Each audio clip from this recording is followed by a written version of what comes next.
Actors Access versus Backstage versus casting networks. The amount of options that you have as an actor on self-submitting can be pretty overwhelming. So today I'm going to talk you through these 3 different platforms and help you to understand which one might be right for you, because they all do different things.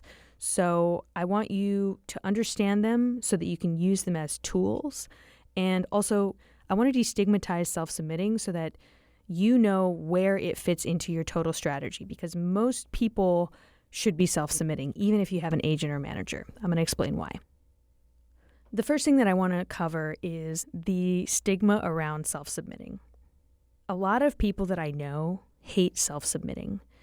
I was just having lunch with somebody that I know who is basically a Broadway level actor. I mean, he was on Broadway. He has incredible theater chops, and he also took a long hiatus from acting to do some other things. And now he's coming back to acting, and he's really not interested in self-submitting and kind of getting his work out there. So the question is why? Because it feels to him kind of demeaning. And I just want to stop everyone right there. Self-submitting is not demeaning. Self-submitting is marketing. You could self-submit without even wanting the role because you just want to get your name out there. It's the equivalent of saying, "Hi, hello, I exist," and showing them your picture. It's basically like handing out business cards. Is it tedious? Yeah, but we have a plan for that. I just want you to be introducing yourself and handing out business cards via self-submissions to casting directors, and producers, and I want you to do it 5 days a week. Take the emotion out of it. Take the ego out of it as well. Like, stop thinking of it as either the only way that you're going to get work or something that only desperate actors do who can't get work. It's neither. Think of it instead like brushing your teeth. Most of us brush our teeth every day. Then this is going to be the equivalent of brushing your teeth. Are you emotional about brushing your teeth? No. You're not like, "Oh, I'm so angry I have to brush my teeth right now," or, "Oh God, I really, really hope that I don't get cavities after this brushing tonight. Man, I really need this to work out for me." Imagine if you were loading your brushing with all of that emotion, right? It would be insane. I want you to think of self-submitting the same way that you think about something as brainless as brushing your teeth. That's what it should be. So just think of it as something that's completely lacking in emotion. Think of it as lacking in a desire for a result as well. It's just marketing.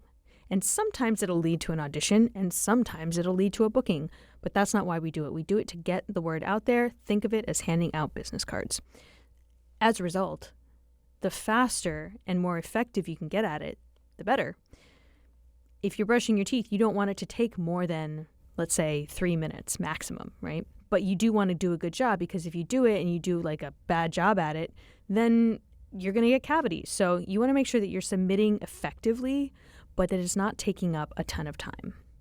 So that's why I say 5 days a week, Monday through Friday, once a day. The other reason in the macro to self-submit is that right now, as of the time of recording, it's 2025, middle of the summer.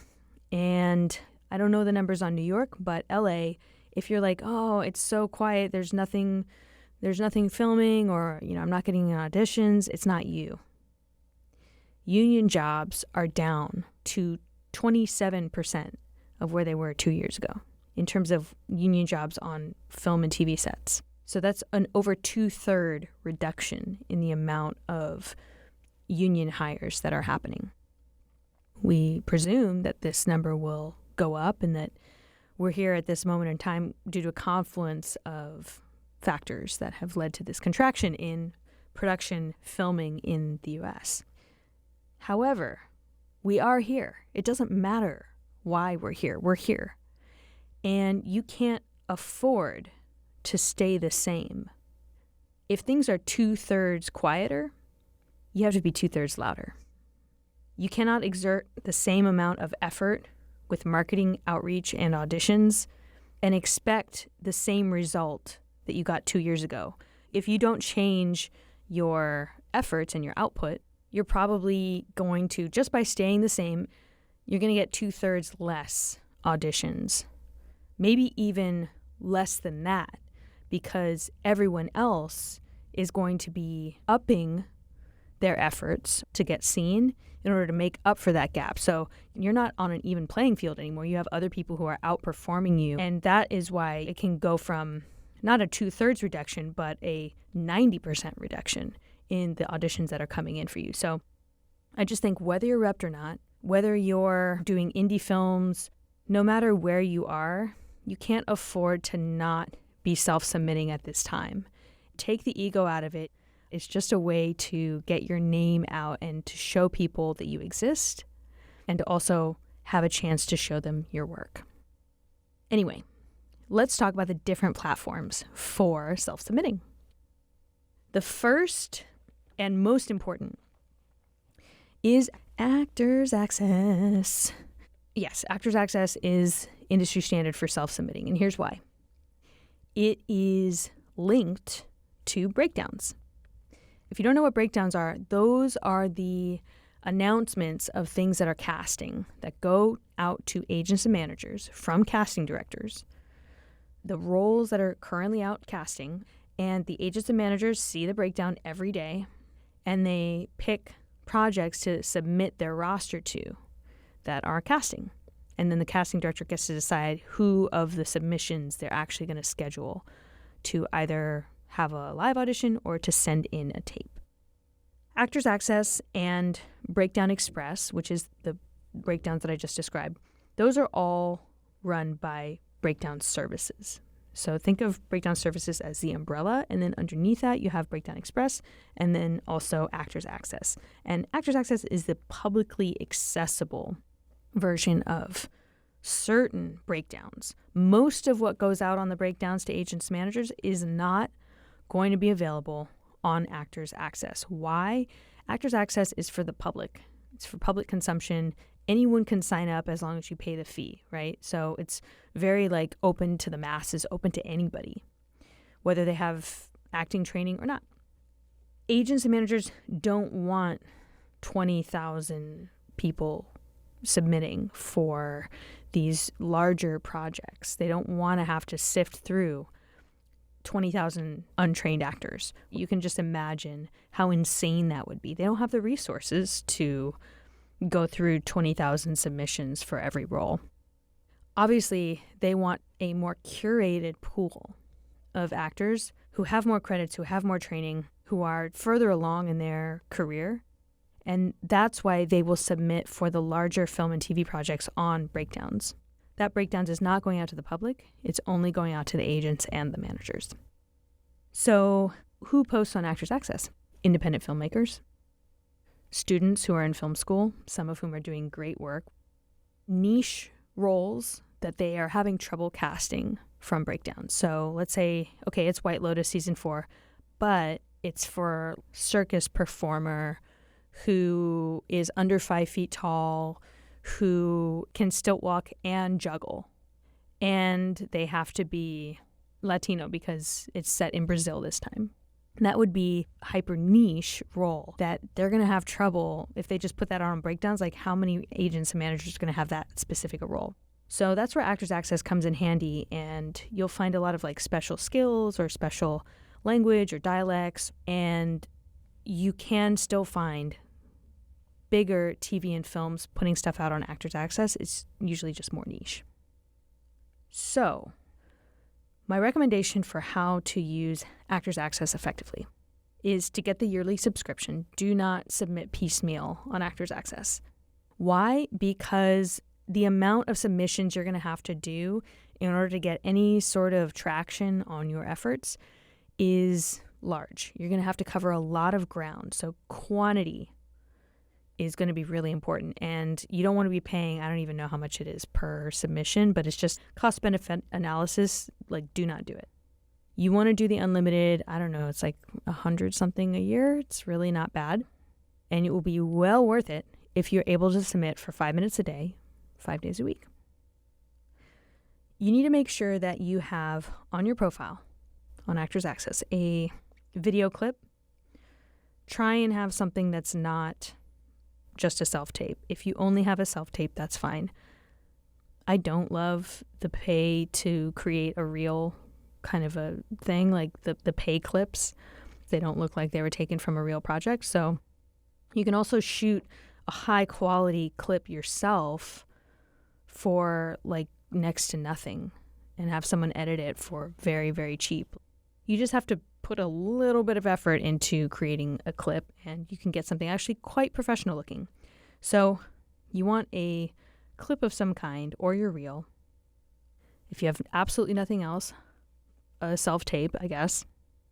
You want a headshot, you want your resume, and you want a slate shot attached to every photo. Why? If you don't have those 4 things, you're going to be bottom listed, meaning your name is at the bottom. And if you only have 1 thing, your name is at the very bottom. If you only have 2 things, it's a little bit above that. If you only have 3 things, it's a little bit above that. So if you have all 4, you're at the very top. And yes, some casting directors will sort all submissions by whatever criteria they're sifting through. But automatically, it's sorted by order of, do you have these 4 boxes checked? Headshot, resume, reel, or clip, and slate shot. So just have them. Just get them, have something up there. And regarding the slate shot, don't overthink it. It's not that deep. Get in front of a wall, any wall. Could be something like this, literally. Could be a blank white wall. And say, "Hi, my name is Misha Calvert. Great to meet you." Or, "Thanks so much. Have a great day," right? It can be 2 sentences. It could be 1 sentence. It could just be your name. Don't overthink it because very likely no one's ever going to watch it. It's just for the algorithm to make sure that you're at the top of the search results when you submit. Why aren't they going to watch it? Because you're already going to have to tape another slate shot for every audition. They're going to watch your slate shot for the audition, and you want to make sure that those follow the instructions, whatever they ask for. Don't overthink the Actors Access slate shot because probably no one's going to see it or care, but do make one.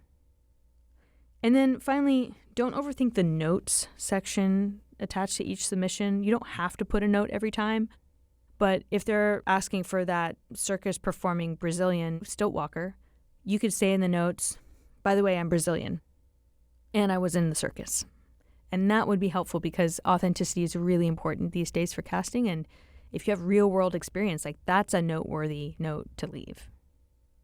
The main thing that is necessary is that you got to do this 5 days a week, once a day, 5 minutes. That's all I'm asking.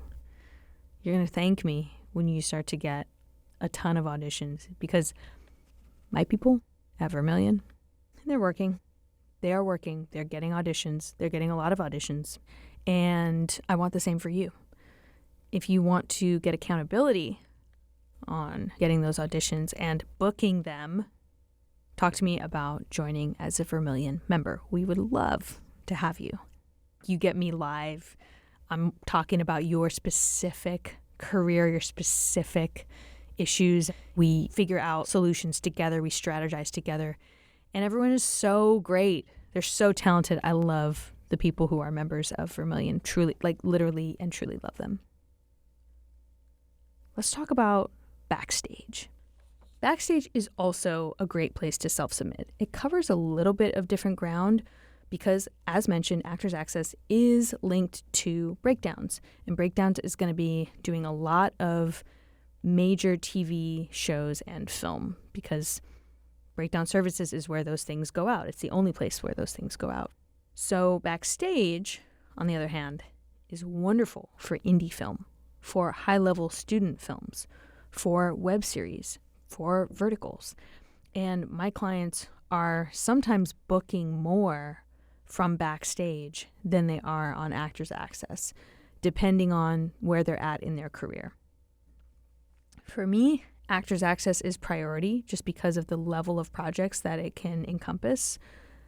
But if you want to increase your exposure and the amount that you're auditioning and booking, I would do both. It's not that deep. Don't think about it. You just need 5 minutes a day on each, 10 minutes a day on both profiles. total. Self-submitting, that's it.